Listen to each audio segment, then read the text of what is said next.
موقع پر اس بات کو سمجھ لیں کہ ترجیح دنیا کو نہ دے، ترجیح آخرت کو، اللہ کی ذات کو۔ ہماری آخرت کس طرح ٹھیک ہو سکتی ہے، آخرت میں کامیاب کس طرح ہو سکتے ہیں، آخرت میں اللہ تعالیٰ کی رضا کیسے پا سکتے ہیں، اس کو ترجیح دینی چاہیے۔ نبی پاک صلی اللہ تعالیٰ علیہ وسلم کے بہت سارے صحابہ بڑی شانوں والے، ایک صحابی کا ہم آج ذکر کرنے جا رہے ہیں جن کا نام ہے حضرت ابو ذر غفاری رضی اللہ تعالیٰ۔ ہمارے صوفیاء تصوف میں ایک جملہ بولتے ہیں کہ تیرا تو فقر بو ذر ہے، یعنی جن کو صحیح درویش کہتے ہیں نا، صحیح درویش۔ مولا علی شیر خدا رضی اللہ تعالیٰ عنہ فرمایا کرتے دو ہی تو بندے ہیں جو رب کے رستے میں کسی شے کی پرواہ نہیں کرتے۔ حضور کون سے؟ فرمایا ایک ابو ذر غفاری ہے اور دوسرے علی المرتضیٰ ہے۔ مولا علی فرمایا کرتے یہ نا مسلمانوں میں سے چوتھے یا پانچویں مسلمان ہیں۔ شروع سے ایک سلیم الطبع آدمی، کچھ لوگ طبعاً بڑے نفیس ہوتے ہیں، طبعاً ہی اللہ کی طرف سے شروع سے ہی۔ ان کا جو قبیلہ تھا بنو غفار وہ رہزنی کرتا تھا، لوگوں کو لوٹ لیتا تھا۔ شروع میں یہ کام کیا لیکن جب کچھ لوگوں کی چیخیں کانوں میں گئیں تو چھوڑ دیا، فرمایا نہیں یار طبیعت نہیں مانتی۔ اور نبی پاک کا کلمہ پڑھنے سے پہلے ہی بتوں کی پوجا چھوڑ کے رب کی عبادت شروع کر دی۔ لوگ پوچھا کرتے تھے آپ عبادت تو کرتے تھے پر منہ کدھر کرتے تھے؟ فرماتے تھے جدھر وہ کرا لیتا تھا کر لیتے تھے۔ کسی نے انہیں بتایا کہ مکے میں ایک شخص ہیں جنہوں نے اعلان نبوت کیا ہے، آپ کی طرح کی باتیں کرتے ہیں۔ انہوں نے اپنے بھائی کو بھیجا، ان کا نام انیس تھا، پتہ کر کے واپس آئے، بھائی کہنے لگے ابو ذر، ان کا نام جندب ہے، اصل میں ذر ان کے بیٹے کا نام ہے اور کنیت سے زیادہ معروف ہیں، ابو ذر غفاری کہلاتے ہیں۔ فرماتے ہیں کہ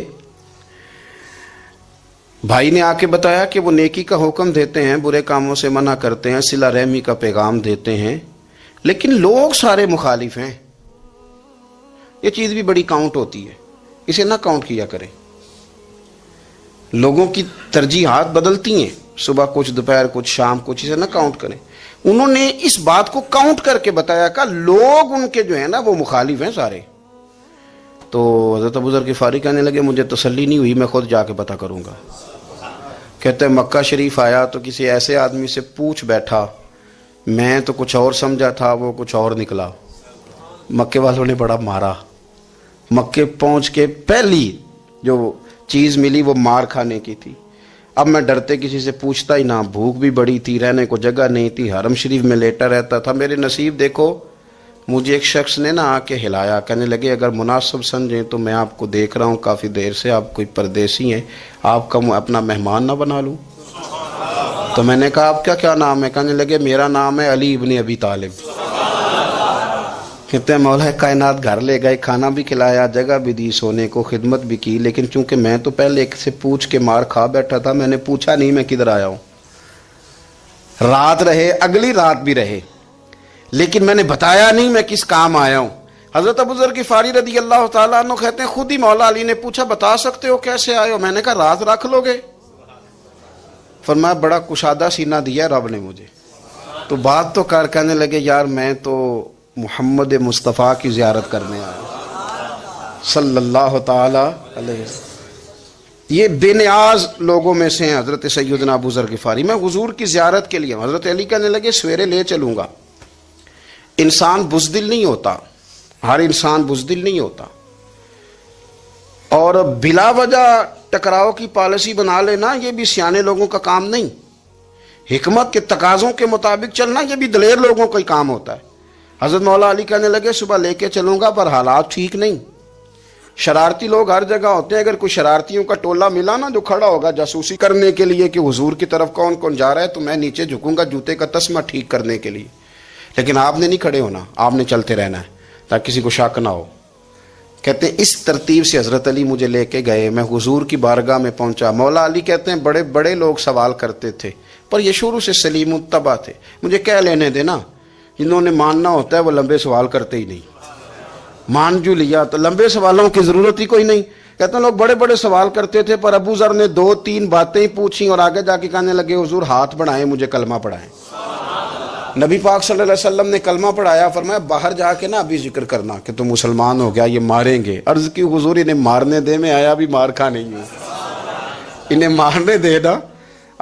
پڑا فلک کو کبھی دل جلوں سے کام نہیں، داغ دہلوی نے کہا تھا پڑا فلک کو کبھی دل جلوں سے کام نہیں، اور جلا کے راکھ نہ کر دوں تو داغ نام نہیں۔ ماری تو کھانے آئے ہیں، مارنے دیں، کرنے دیں زور جتنا لگانا ہے لگانے دیں۔ باہر جا کے اعلان کیا، مکے والوں نے مارا، اتنا مارا کہ بے ہوش ہو گئے۔ پھر کسی نے بتایا کہ تم نے گزرنا بھی ہے ان کے علاقے سے، بنو غفار سے، پھر ان کا پتہ بھی ہے یہ لوگ بڑے سخت ہیں، پھر چھوڑا۔ تباً بڑے جلالی تھے، زاہد مزاج تھے، فرماتے تھے کہ جو تمہاری ضرورت سے زیادہ ہے وہ سارا صدقہ کرو۔ کنز کے معاملے میں ان کا رویہ یہ تھا، صرف حضرت صدیق اکبر کو کچھ نہیں کہا انہوں نے، باقی حضرت عمر جیسے آدمی کو بھی کھڑا کر کے کہہ لیتے تھے یہ مال کیوں رکھا ہوا ہے خزانے میں، بانٹتے کیوں نہیں سارا؟ اور جناب عثمان غنی رضی اللہ تعالیٰ عنہ کے ساتھ تو باقاعدہ کئی دفعہ اس موضوع پر گفتگو کی۔ وہ کہتے تھے کہ جب اللہ کہتا ہے قرآن میں کہ مال دولت جمع نہیں کرنی، تو وہ جو لوگ تھے وہ بھی بڑی شانوں والے تھے، وہ کہتے تھے کہ اللہ نے جب زکوٰۃ فرض کی تو مال جمع ہوتا ہے تو زکوٰۃ فرض ہوتی ہے نا، جب فطرانے کا کہا تو مال ہوتا ہے تو فطرانہ آتا ہے نا، تو آپ جو کہہ رہے ہیں وہ ٹھیک ہے پر آپ اعلیٰ بات کر رہے ہیں تقوی کی، سارا بانٹو۔ تو حضرت ابو ذر غفاری کہتے تھے چلو ٹھیک ہے تمہاری بھی بات مان لیتا ہوں، پر یہ بتاؤ مدینے والے کا اپنا طریقہ کیا ہے؟ کہ بھئی حضور کا طریقہ تو وہی ہے جو آپ بتا رہے ہیں۔ تو فرمانے لگے پھر اس رستے نہ چلیں جو رستہ مدینے والے رسول کا ہے۔ اور حضور سے، نبی پاک سے عشق کرتے بڑا کھل کے۔ یہ صحابہ صفہ میں سے تھے۔ کلمے پڑھنے کے بعد چونکہ طبیعت جلالی تھی تو حضور نے بھیج دیا، فرمایا واپس جاؤ اپنے قبیلے میں تبلیغ کرو۔ واپس گئے، بھائی کو مسلمان کیا، والدہ کو مسلمان کیا، قبیلہ سارا مسلمان کیا، وہیں رہے۔ ہجرت مدینہ کے بعد آئے تبوک کے موقع کے قریب، اور حضور نے صحابہ صفہ میں رکھ لیا۔ نوکری کرتے مدینے والے رسول کی، دلیر آدمی تھے، بڑا قبیلہ تھا، پر ڈیوٹی کرتے، ڈیوٹی خدمت کرتے۔ ایک بیٹا تھا زر اس کا نام تھا، اس کی ڈیوٹی لگائی تم نے میرے نبی پاک کے اونٹ چرانے۔ ڈاکو آئے تو صاحبزادہ اونٹوں کی، اونٹنیوں کی حفاظت کرتے شہید ہو گیا۔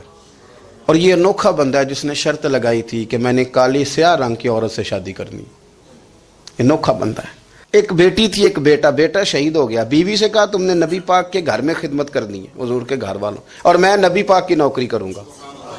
حضور کی خدمت کرتے، ہر وقت خدمت میں رہتے۔ اور حضور جب آتے نا، صحابہ صفہ میں یہ شامل تھے جو لوگ دین سیکھتے، حضور جب آتے تو سب سے پہلے آ کے حضرت ابو ذر غفاری کا پوچھتے، بلائیں، اور جب بات کرتے حضور تو بار بار ان کو مخاطب کر کے بات کرتے۔ حضرت ابو ذر غفاری رضی اللہ تعالیٰ عنہ کا نبی پاک سے اتنا پیار کہ ہماری بھی مشکل حل کر دی۔ ابو داؤد شریف میں موجود ہے، ایک دن کہنے لگا یا رسول اللہ صلی اللہ علیہ وسلم، اگر کوئی بندہ کسی سے پیار بڑا ہی کرے پر اس جیسے عمل نہ کر سکے، کوشش کرے کرنا، لوگ ہمیں کہتے ہیں نا جی پیار بڑا، عمل بھی تو کرو نا، بھی کرنا چاہیے، پر انسان ہے نا، غلطی بھی تو ہو ہی جاتی ہے۔ اب ہم عمل نہیں کر سکتے تو تم ہمیں پیار بھی نہیں کرنے دو گے، مہربانی کرو پیار تو کرنے دو نا۔ حضرت ابو ذر غفاری نے کہا، ابو داؤد شریف میں موجود ہے، یا رسول اللہ صلی اللہ تعالی علیہ وآلہ وسلم، حضور پیار بڑا کرے پر ان جیسے عمل نہ کرے تو حکم کیا ہے؟ تو حضور نے فرمایا پیار سچا کرے، اللہ قیامت کے دن جس سے محبت کرے گا نا اس کے ساتھ ہی دونوں کو اکٹھا فرما دے گا۔ تو حضرت ابو ذر نے فوراً کہا، حضور پھر مجھے آپ سے بھی بڑا پیار ہے، رب سے بھی بڑا پیار ہے۔ فرمایا فکر نہ کرنا، جنت میں اکٹھے ہی جائیں گے۔ اتنی محبت رسول پاک کی ذات کے ساتھ حضور کی نوکری کرنا۔ ایک دن خدمت کرتے کرتے سو گئے، حضور مسجد میں آئے پتہ کرنے کہ ابو ذر آرام کر رہا ہے۔ یہ بھی مزہ ہوتا ہے، خیال رکھنا اپنے درویشوں کا، کیا کھایا کیا پیا، کہاں سوئے۔ حضور رات کو آئے، یہ سوئے ہوئے تھے، فرماتے ہیں حضور نے میرا انگوٹھا ہلایا، میں اٹھ کے بیٹھ گیا، حضور بھی میرے پاس بیٹھ گئے۔ اور میں ابو ذر بڑا پیار کرتے ہو، سونے آپ کو پتہ ہی ہے۔ کہا یار تو بڑی نوکری کرتا ہے، ایک دن وہ بھی آئے گا جس دن تجھے میری مسجد اور میرے شہر سے جانا پڑے گا، پھر کیا کرو گے؟ تو عرض کی حضور کسی کی طاقت ہے مجھے آپ کے شہر سے نکالے؟ میں تلوار نکال لوں گا۔ تو نبی پاک نے فرمایا تلوار نہ نکالنا، جہاں تمہیں بھیجا جائے چپ کر کے چلے جانا۔ حضور کب تک؟ فرمایا جب تک اللہ تیری اور میری ملاقات نہیں کرا دیتا، یعنی وصال تک۔ یہ واحد شخص ہیں کہ حضور کے وصال ظاہری کا وقت آ گیا تو فرمایا کوئی میرے ابو ذر کو بلاؤ۔ جب یہ آئے تو حضور لیٹے ہوئے تھے، یہ جھکے نبی پاک کی طرف، حضور میں حاضر ہوں، تو حضور نے پکڑ کے سینے کے ساتھ لگا لیا۔ میرے رسول پاک صلی اللہ علیہ وسلم کی خدمت میں ایک دفعہ عرض کرنے لگے حضور مجھے صوبے کا گورنر بنا دیں، تو نبی پاک نے فرمایا ابو ذر میں عہدے پسند نہیں کرتا، تو تمہیں بھی میں کہتا ہوں عہدہ نہ لینا، تمہیں بھی کہتا ہوں عہدہ نہ لینا۔ فرمایا ابو ذر میں جو چیز اپنے لیے پسند کروں گا تمہیں بھی اسی کا مشورہ دوں گا، تم بندے اچھے ہو پر یہ کام تمہارے بس کا نہیں ہے۔ بڑے زاہد آدمی میرے رسول کریم صلی اللہ تعالی علیہ وآلہ وسلم نے ان کے بارے میں فرمایا جس طرح نبیوں میں حضرت عیسیٰ علیہ السلام ہوئے، حضرت عیسیٰ دیکھیں نا، انبیاء میں اللہ تعالیٰ نے ہر قسم کی عظمت نبیوں کو دی۔ جناب سلیمان علیہ السلام کا تو تخت بھی ہوا میں اڑتا تھا، جن تک تابع دار تھے، اور نبیوں میں حضرت عیسیٰ بھی ہیں جن کے پاس گھر بھی کوئی نہیں، شادی بھی کوئی نہیں کی، اینٹ سرانے رکھ کے تکیہ بناتے، ایک ان کے پاس کنگھی تھی اور ایک پیالہ تھا۔ دیکھیں جو بندہ نیک ہو نا وہ بھی نیک ہیں، اللہ کے نبی ہیں۔ آپ اپنا تقوی مسلط نہیں کریں گے، جو وہ کر رہے ہیں وہ بھی مخلص ہو کے کر رہے ہیں۔ حکومتیں جو چلانی ہیں تو وہ کس نے چلانی ہے؟ اگر نیک بندے نہیں آئیں گے تو غلط لوگ آئیں گے، قوموں پہ ظلم کریں، وہ بھی اپنی جگہ ٹھیک ہے، لیکن یہ جو کر رہے ہیں یہ بات بھی اپنی جگہ بالکل ٹھیک ہے۔ ہم پتہ کیا کرتے ہیں، ہم چیزوں کو مسلط کرتے ہیں، ایک دوسرے پر مسلط نہیں کریں چیزوں کو۔ آپ جو کر سکتے ہیں، جو رستہ آپ کو صحیح لگتا ہے اختیار کر لیں، یہی تو ہمارے دین کا حسن ہے کہ سارے رستے واضح کر کے ہمیں دکھاتا ہے۔ حضرت عیسیٰ علیہ السلام نے ایک دن دیکھا کہ ایک بندہ نا انگلیوں کے ساتھ اپنے بال سیدھے کر رہا ہے، تو آپ نے فرمایا یار کنگھی کے بغیر بھی کام چل سکتا ہے، کنگھی بھی خیرات کر دی۔ دیکھا ایک بندہ ہاتھ کا تکیہ بنا کے لیٹا ہے، تو فرمایا اینٹ بھی دے دو، کسی کے کام آ جائے گی۔ ایک دن دیکھا کہ ایک بندہ نا یوں چلو میں پانی پی رہا ہے، فرمایا پیالہ بھی رہنے دو، اس کے بغیر بھی کام چل ہی جاتا ہے۔ جناب عیسیٰ کا یہ زہد تھا۔ میرے نبی پاک علیہ السلام نے فرمایا جس نے جناب عیسیٰ کا زہد دیکھنا ہو وہ میرے ابو ذر غفاری کو دیکھے، ان کو دیکھے، یہ دنیا میں جناب عیسیٰ کے زہد کے مطابق چلتے پھرتے ہیں۔ ساری زندگی دولت کو، مال کو پسند نہیں کیا۔ جہاں رہتے تھے ایک گورنر صاحب نے 300 دینار تحفے میں بھیجے، تو ایک ہوتا ہے نا بندہ کہتا نہیں نہیں ضرورت نہیں، اور حضور سید عالم صلی اللہ علیہ وسلم نے حضرت عمر سے فرمایا تھا جو خود بخود آ جائے وہ قبول کر لو اللہ کی طرف سے، لیکن ان کا رنگ فقیری والا تھا اور تھوڑا انوکھا تھا۔ 300 دینار آئے تو فرمانے لگے اسے جا کے کہو تمہیں کوئی اور بندہ نہیں ملا دھوکہ دینے کے لیے، میرے گھر ہی مال بھیج دیا ہے۔ فرمانے لگے میرے پاس گدھا ہے سواری کرنے کے لیے، میرے پاس بکریاں ہیں دودھ پینے کے لیے، میرے پاس ایک چادر اضافی ہے سامان میں سے، میں تو ڈرتا ہوں کہ رب کہیں اس چادر کے بارے میں سوال نہ پوچھ لے، اور تم ہو کہ میرے پاس یہ لے کے آئے ہو۔ حضرت عثمان غنی کے پاس جا کے کہا کرتے کتنا لوگوں کے پاس پیسہ آ گیا ہے، ہر بندے کے گھر میں مال ہے، یہ کیا ہو رہا ہے، لوگوں سے کہیں خرچ کریں غریبوں پہ۔ عثمان غنی فرمانے لگے تمہیں تو خوش ہونا چاہیے کہ میرے دور میں لوگ خوشحال ہو گئے ہیں۔ آپ فرمانے لگے نہیں، وہ والا رنگ زیادہ بہتر ہے جو مدینے والے نے اختیار فرمایا ہے، کیونکہ کچا رنگ للاری والا چڑھدا تے لیندا رہندا عشق تیرے دا رنگ محمد، جدوں چڑھ جائے پھر نہیں لیندا۔ آپ کی طبیعت کے اندر دولت سے بیزاری، حضرت ابو درداء، حضرت ابو موسیٰ اشعری، حضرت ابو ہریرہ رضی اللہ تعالی عنہ، یہ سمجھ لیں ان کے کلاس فیلو تھے، ان کے ساتھ پڑھا تھا انہوں نے۔ حضرت ابو ذر غفاری ان پر بھی جلال کرتے۔ آپ یقین کریں کہ طبیعت نا ایسے کیف میں آ گئی ان کو پڑھ کے، ان کو پڑھا جب کچھ دنوں سے تو کچھ انوکھا، یہ انوکھی وجہ ہے، سارے زمانے سے نرالے ہیں، یہ بندے کون سی بستی کے یار اب رہنے والے ہیں، یہ کس طرح کے لوگ ہیں، کیا سوچ ہے۔ حضرت ابو درداء رضی اللہ تعالیٰ عنہ کے گھر کے قریب سے گزرے تو حضرت ابو درداء مکان بنا رہے تھے، کیا جملہ کہا، تڑپ گئی روح۔ فرمانے لگے ابو درداء تجھ سے مجھے یہ امید نہیں تھی یار۔ فرمایا کیا ہوا؟ فرمانے لگے اب تیرا مکان بنانے کے لیے بھی اللہ کے بندوں کی پشتوں پر اینٹیں رکھی جائیں گی، تیرا مکان بنانے کے لیے رب کے بندوں کی پشتوں پر اینٹیں تیرے لیے۔ تو حضرت ابو دردہ نے گردن جھکا لی، فرمایا یار جہاں تو ہے نا تو بالکل ہی ٹھیک کہتا ہے۔ کیوں؟ میرے نبی پاک صلی اللہ علیہ وسلم نے فرمایا اس زمین کے اوپر اور آسمان کے نیچے ابو ذر غفاری سے سچا بندہ کوئی نہیں، ان سے زیادہ سچا کوئی نہیں۔ فرمایا تو ٹھیک کہتا ہے یار، صحیح کہتا ہے۔ حضرت ابو موسیٰ اشعری رضی اللہ تعالیٰ عنہ کو گورنر بنا دیا گیا عراق کا۔ اب حضرت ابو موسیٰ اشعری صحابہ میں ایک بڑے جلیل القدر صحابی ہیں، اور ان کی عظمتیں، رفتیں، بلندیاں کیا کہنا، بڑی گہری دوستی تھی۔ لیکن جب وہ گورنر بن گئے نا تو آپ نے فرمایا بس بھئی اب تو نے عہدہ لے لیا ہے، یہ بندے کو ٹھیک نہیں رہنے دیتی چیزیں، اب تو عہدے میں چلا گیا۔ بڑی مدت کے بعد ملاقات ہوئی حضرت ابو موسیٰ اشعری کے ساتھ، وہ دوڑ کے آئے حضرت ابو ذر غفاری کے گلے ملنے، میرا بھائی میرا بھائی۔ فرمایا پیچھے ہٹ جا، میں نہیں تیرا بھائی، تو گورنر ہے، میں غریب آدمی ہوں، اپنا کام کر۔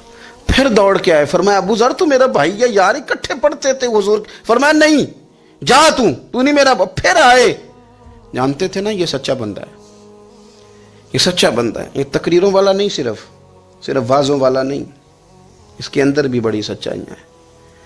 قریب آئے، آ کے کہا یار تو میرا بھائی ہے، میرے سینے لاگ۔ فرمانے لگے تو تیسری بار آیا ہے، مومن ہے، میں منہ نہیں موڑ سکتا، پر پہلے مجھے بتا گورنر بننے کے بعد تو نے مکان کتنے بنائے، باغ کتنے لگائے، چکیاں کتنی لگائیں، کتنے تو نے چیزیں بنائی ہیں، پہلے بتا۔ تو حضرت ابو موسیٰ اشعری نے ان کا ہاتھ پکڑا، رونے لگے، کہنے لگے جس محبوب سے تو نے تربیت لی ہے میں بھی انہی کا نوکر ہوں، جن کپڑوں میں عراق گیا تھا میرے آج بھی وہی ہیں یار۔ کیا بات کرتا ہے تو، میرے وہی ہیں۔ مجھے بتا اگر یہ عہدے خدمت کے ہم نہیں لیں گے تو پھر کیا ظالموں کو دیں گے، غیروں کو دیں گے؟ نہ کر، کچھ نہیں بنایا۔ حضرت سیدنا ابو موسیٰ اشعری رضی اللہ تعالیٰ عنہ روئے، اور جب کہا نا کوئی شے نہیں میرے پاس، تو فرمایا اچھا چل آ جا، پھر سینے لگ جا، تو واقعی میرا بھائی ہے۔ پھر حضرت ابو ذر غفاری نے محبت فرمائی، وہ درویشی، وہ فقیری، وہ سادگی، وہ نورانیت، وہ دل کے ساتھ اندر۔ ہمارے تو بہت سارے لوگ ہیں جو کہتے ہو کہاں لے جانا ہے مال، کیا ضرورت ہے مال کی، ہر وقت مال کی مخالفت کرتے ہیں، لیکن دل ان کا کہتا ہے کہ آئے صحیح، کسی طریقے سے پہنچے صحیح۔ حضور نے فرمایا بعض لوگوں کی زبانیں شہد سے زیادہ میٹھی، دل بھیڑیے سے زیادہ خطرناک۔ اوپر سے کہہ کچھ رہے ہیں، اندر حالات کچھ اور ہیں۔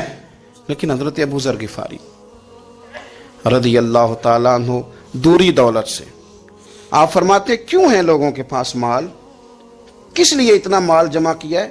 کیا ساری غریبی ختم ہو گئی ہے، غربت مٹ گئی ہے ساری؟ کیوں لوگ مال بناتے ہیں؟ ایک اور آپ کی کلاس فیلو تھے جو بصرے کے گورنر بنے، عبداللہ بن عامر رضی اللہ تعالیٰ۔ ایک صاحب سے ملاقات ہوئی، جناب نافع تائی ان کا نام تھا، تو حضرت ابو ذر غفاری سے وہ بڑے شوق سے ملنے آئے، حضور کے صحابی سمجھ کر کے۔ فرمایا کہاں کے رہنے والے ہو؟ کہا میں تو بصرے کا رہنے والا ہوں۔ فرمایا وہاں میرے ایک کلاس فیلو ہیں عبداللہ بن عامر، کہا وہ تو آج کل گورنر ہیں۔ فرمایا میرا ایک پیغام دے دو گے اس کو جا کے؟ کہا حضور دے دوں گا۔ فرمایا اس سے جا کے کہنا تو گورنر بن کے بھی زندہ ہی ہے، اور میں پانی کا پیالہ پیتا ہوں، کھجور کھاتا ہوں، اور رب کی عبادت کرتا ہوں، میں بھی تو زندہ ہی ہوں نا، تو بھی زندہ ہی ہے، اس سے آگے کچھ نہیں ہے، اور میں کھجور کھاتا ہوں، پانی کا پیالہ پیتا ہوں، میں بھی تو زندہ ہوں نا۔ اللہ اکبر۔ نافع تائی کہتے ہیں اس پیغام کی سمجھ نہیں آئی، لیکن میں لے کے گیا۔ عبداللہ بن عامر سے میری ملاقات ہوئی تو میں نے کہا جی ایک پیغام دینا ہے، تو انہوں نے کچھ توجہ نہیں کی۔ جب میں نے بتایا نا کہ حضرت ابو ذر غفاری کا پیغام ہے تو ان دونوں آنکھیں کھول دیں، کہنے لگے جلدی بتاؤ انہوں نے کیا کہا ہے۔ فقر اور درویشی کے رستے پہ چلنے والوں کے امام سیدنا ابو ذر غفاری نے کیا کہا ہے؟ تو کہتے ہیں مجھے پاس بٹھا لیا، شفقت فرمائی، کہنے لگے اب بتاؤ انہوں نے کیا کہا ہے؟ تو عرض کرنے لگے انہوں نے کہا ہے کہ تو گورنر ہے، تو بھی زندہ ہے، اور میں کھجور کھاتا ہوں، پانی پیتا ہوں، رب کو یاد کرتا ہوں، میں بھی تو زندہ ہی ہوں نا۔ کہنے لگے ایک دفعہ پھر کہا انہوں نے کہا تھا کہ میں کھجور کھاتا ہوں، پانی پیتا ہوں، عبادت کرتا ہوں، میں بھی تو زندہ۔ کہا ایک دفعہ پھر کہتے ہیں تیسری دفعہ کہا تو وہ اتنا روئے کہ انہوں نے چادر میں منہ چھپا لیا۔ کہنے لگے یار وہ ٹھیک ہی کہتا ہے، وہ صحیح کہتا ہے، اتنا مال، اتنے عہدے، اتنی چیزیں، اتنا کچھ جمع کر کے رکھا ہے، ان کا حساب دینا، ان چیزوں کی اللہ کے حضور کیا عذر پیش کریں گے، کس طرح رب کی بارگاہ میں بتائیں گے، کیا وجہ تھی، کن چکروں میں ہم نے زندگی گزار دی۔ سیدنا ابو ذر غفاری رضی اللہ تعالیٰ عنہ نے اپنی حیات مبارکہ ساری کی ساری فرماتے تھے کہ ہم نہیں عمل کریں گے تو کون کرے گا، وہ خاص سادگی، وہ خاص۔ اور پتہ میرے نبی پاک نے کیا فرمایا؟ فرمایا مجھے میرے رب نے حکم دیا ہے کہ میں 4 لوگوں سے پیار کروں۔ اللہ اکبر، کاش کبھی آپ اس حدیث کے جملوں کو سمجھیں۔ او یار اللہ نے حکم دیا ہے محبوب پیار کرے، حضور کس سے؟ تو پہلے 3 مرتبہ نبی پاک نے ایک ہی شخص کا نام لیا، فرمایا علی سے، علی سے، علی سے، پھر فرمایا ابو ذر غفاری سے، پھر فرمایا جناب مقداد سے، پھر فرمایا سلمان فارسی سے۔ رب نے مجھے کہا ان سے پیار کرو۔ حضرت ابو ذر غفاری تبوک کے موقع پر نا اونٹ پہ بیٹھے تھے، پیچھے رہ گئے، اونٹ پر بیٹھے تھے تو پیچھے رہ گئے، اونٹ سست تھا، تھک گیا، چل نہیں رہا تھا۔ حضرت ابو ذر غفاری رضی اللہ تعالیٰ عنہ پہلے تو اسے لے گئے یہ گاؤں میں کہ اونٹ بیمار ہو گیا، اس کا علاج کرایا، لیکن جب وہ ٹھیک نہ ہو سکا نا تو اونٹ وہیں چھوڑ دیا۔ حضور صلی اللہ علیہ وسلم کے پیچھے ضرور پہنچنا ہے میدان تبوک میں، تو جو سامان تھا وہ سارا پشت پہ رکھا اور اکیلے ہی چل دیے، تنے تنہا اور پیدل۔ سامنے سے گرد اڑتی ہوئی نظر آئی تو لوگوں نے کہا حضور پتہ نہیں کون آیا ہے۔ فرمایا تمہیں نہیں پتا، مجھے تو پتہ ہے نا، ابو ذر غفاری آیا ہے، ابو ذر غفاری آئے۔ پھر حضور نے فرمایا یمشی واحدہ و یموت واحدہ و یبعث واحدہ، فرمایا یہ تنہا چلتے ہیں، یہ تنہا ہی دنیا سے جائیں گے، تنہا ہی اٹھائے جائیں گے، تنہا تنہا چلتے ہیں، تنہا ہی دنیا سے جائیں گے، انتقال تنہا ہی اٹھائے جائیں گے۔ جو بہت زیادہ سختی کرنے لگے صحابہ پہ، بہت زیادہ، تو حضرت عثمان غنی رضی اللہ تعالیٰ عنہ نے فرمایا کہ آپ اپنے مزاج کے لحاظ سے تو درست ہیں، پر جو چیز آپ طاری کرنا چاہتے ہیں جب شریعت گنجائش دیتی ہے تو آپ کیوں اتنی سختی فرماتے ہیں؟ تو فرمانے لگے ٹھیک ہے پھر مجھے ربضہ جانے کی اجازت دے دو۔ ربضہ ایک بستی تھی، جنگل تھا، وہاں کوئی آتا جاتا نہیں تھا، اسی کسے دے کچھ نہیں جلا گئے تو نہ کوئی ہڈا دردی۔ حضور نے کہا تھا نا یمشی واحدہ، تو اکیلا چلے گا، ربضہ چلے گیا۔ حضرت سیدنا عثمان غنی نے کہا یہ کچھ بکریاں لے جاؤ، دودھ پی لیا کرنا۔ فرمایا عثمان مجھے مال کی تو ضرورت پہلے دن سے ہی کوئی نہیں، مجھے تو رب رسول کی ضرورت ہے، ان کی کرم نوازیاں میرے ساتھ رہتی ہیں۔ تشریف لے گئے، وہاں تنہا کھجور کے خشک ٹکڑے کھاتے، عبادت کرتے، اللہ کو یاد کرتے۔ بڑے بڑے لوگوں نے آ کے کہا کہ ابو ذر آپ کی بڑی شان ہے، ہمارے ساتھ چلیں۔ فرمایا چھوڑو، کہاں منشور ہم اور کہاں ہنگامے محبت کے، ایک حجرے میں رہتے ہیں، خدا کو یاد کرتے ہیں، ضرورت کوئی نہیں، جہاں ہوں نا وہاں میں ٹھیک ہوں، حاجت نہیں۔ وصال کا وقت آ گیا، دنیا سے جانے کا ٹائم آ گیا، اکیلے ہیں، بیوی ہے اور بیٹی ہے، جنگل کا علاقہ ہے، حج ہو گیا، رستے بند ہو گئے، بیمار ہو گئے۔ اپنی اہلیہ کو بلا کے کہنے لگے اب میں بچوں گا نہیں، اب جانے کا وقت آ گیا ہے۔ میں نے فقیری جو حضور کی دیکھی تھی اس میں نے وقت گزارا ہے، اور دیکھ میں جا بھی فقیری میرا ہوں، لے سجدہ سا توڑ دی پائی، جان بھی دیتی تیرا تیرے، اب جانے کا وقت ہے۔ تو اس طرح کرنا، اگر تیرے پاس کوئی کپڑا ہوا تو مجھے کفن دے دینا، نہ ہوا تو اللہ کے سپرد کر دینا۔ کہا ہم 2 عورتیں ہیں، جنازہ، غسل، کفن۔ فرمایا رب جماعت بھیجے گا میرے لیے، لوگ آئیں گے، میرے نبی پاک نے مجھ سے وعدہ کیا تھا، آئیں گے نا لوگ۔ تو اہلیہ کہنے لگی ابو ذر آپ کو کیسے پتا ہے کہ آپ اس صحرا میں انتقال کر جائیں گے؟ اللہ شفا دینے والا ہے۔ فرمانے لگے ہم 3-4 لوگ بیٹھے تھے تو حضور نے فرمایا تھا تم میں سے ایک شخص صحرا میں اکیلا انتقال کر جائے گا، تو وہ میرے جتنے باقی ساتھی تھے وہ سارے انتقال کر گئے، اب میں اکیلا ہی بچا، مجھے پتا ہے وہ میں ہی ہوں، تو تم دیکھنا تمہیں کوئی نہ کوئی مل جائے گا غسل کفن کے لیے۔ آپ کی اہلیہ کہتی ہیں کہ میں اٹھی، کبھی دوڑ کے میں باہر جاتی،